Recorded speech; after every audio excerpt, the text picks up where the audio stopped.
आपको जान के हैरानी होगी, आज से 9 साल पहले यूएसए ने अपनी ही किस्मत पे लात मार दिया। कैसे समझो, एक यूजर है, आपको फोटो दिख रही है, उनको इन्होंने क्या किया, 30,000 बिटकॉइन $600 पे आज के ही दिन दिया था 9 साल पहले। सोचो अगर वही बिटकॉइन मार्केट में रहते हैं और यूएसए के पास रहते तो आज यूएसए के पास कितने पैसे होते। कमेंट बॉक्स में ये बातें तो जरूर बताना कितना होता है 30,000 बिटकॉइन की आज की डेट में वैल्यू।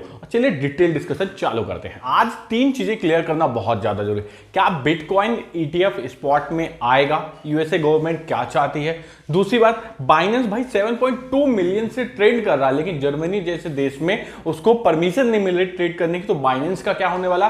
और तीसरी और सबसे इंपॉर्टेंट बात, भाई एफटीटी क्या गेम खेल रहा है। एफटीटी को थॉमस जी ने कुछ कहा हुआ है, उसके बारे में जाने कि भाई एफटीटी इस महीने लॉन्च नहीं हो रहा, क्लियर हो गया। इसी का रीजन है कि एफटीटी में डाउनफॉल आया हुआ है। तो क्या हमें क्रिप्टो मार्केट में इन्वेस्टमेंट करना चाहिए, शिबा इनू में कुछ खबरें, तो हर एक चीजों को अपन डिटेल से कवर करते हैं। सिर्फ अगर आप पहली बार जुड़े हैं तो एक लाइक, एक शेयर और सब्सक्राइब करके कमेंट कीजिएगा कि आपको मेरी कौन सी बात पसंद आई, कौन सी नहीं आई। चलिए डिटेल डिस्कशन चालू करते हैं। अब बिटकॉइन की हालत देखोगे तो $30,555 पे चालू है, ना तो ऊपर जा रहा है ना ही नीचे जा रहा है, यानी 30,000 से लेकर 30,800 के बीच में अटक गया।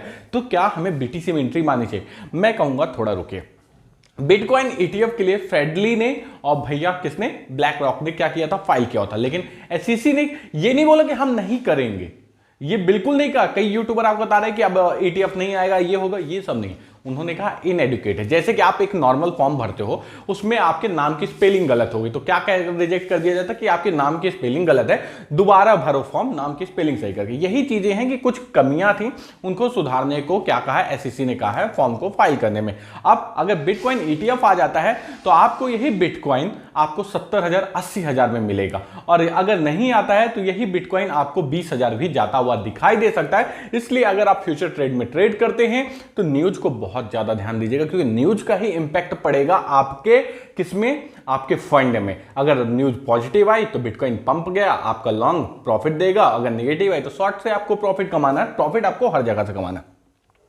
अब बारी आती है भाई हांगकांग। चाइना जो है तो इंडिया से अच्छा कर रहा है क्रिप्टो के लिए इस समय। मैं ऐसा क्यों कर रहा हूं, मैं इंडियन हूं, मेरा देश मेरे लिए सबसे आगे, लेकिन चाइना जो है इस समय हांगकांग के अंदर टास्क फोर्स बना रहा है वेब3 के लिए, साथ में क्रिप्टो के लिए, जो कि किसको क्या करेंगे, क्रिप्टो को प्रमोट करेंगे। तो सोचिए क्रिप्टो प्रमोशन में इतना ज्यादा फोकस किया जा रहा है। बाइनेंस को जर्मनी की तरफ से रिजेक्शन मिल गया कि भाई आप नहीं कर सकते, ट्रांजैक्शन लाइसेंस नहीं मिला हुआ है, और बाइनेंस जो है ट्विटर में ट्रेंड कर रहा है 7.2 मिलियन। तो ये इंडिकेट कर रहा है कि बाइनेंस का कोई बड़ा गेम होने वाला है, इसलिए आपको बाइनेंस में ध्यान देना पड़ेगा। एफटीटी का बता दूं, थॉम्स ने कहा हुआ है कि भाई कुछ महीनों में क्या आएगा, एफटीटी रीलॉन्च हो जाएगा, लेकिन पिछले महीने में बात हुई थी कि मई के महीने में होगा, फिर मई में नहीं हुआ, जून में भी नहीं हुआ, अब कहा जा रहा है कुछ महीने में। इसी चक्कर में आप देखोगे एफटीटी जो पंपिंग जोन में था वो $1.513 के आसपास आ चुका। मैंने आपको पहले भी कहा था एफटीटी पंपिंग कर रहा, लेकिन थोड़ा डाउन आ सकता है मार्केट के ट्रेंड के साथ।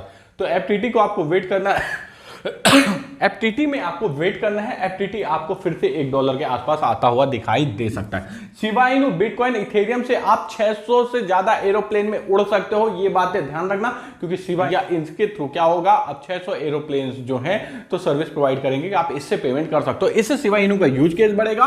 और आज ही शिबा इनू की बर्निंग में पंपिंग आई है, जो कि एक माइलस्टोन था, बर्निंग बढ़ नहीं रही थी, वो बढ़ रहा है, जो कि इंडिकेट कर रहा है कि शिबा इनू पॉजिटिव ट्रेंड में जा सकता है। बट इतना ज्यादा एक्साइटेड अभी आपको होना नहीं है। एक्सचेंज को क्लियरली कहा गया है कैलिफोर्निया गवर्नमेंट की तरफ से, भैया कैलिफोर्निया में, कि आप जितने $20,000 से ज्यादा एक साल में ट्रांजैक्शन हो रहे हैं उनका आप क्या दोगे, हमें डिटेल दोगे। अब इसी को कई लोगों ने बताया हुआ है अलग अलग तरीके से, लेकिन आप समझो फैक्ट यही है कि आपके अगर $20,000 से ज्यादा ट्रांजैक्शन है तो क्रैकन एक्सचेंज को, यूएस गवर्नमेंट को सौंपना पड़ेगा डिटेल। तो ये अच्छी बात है, रूल्स एंड रेगुलेशन अच्छे ही होने चाहिए, कड़े होने चाहिए, जिससे कि कोई फ्रॉड ना हो।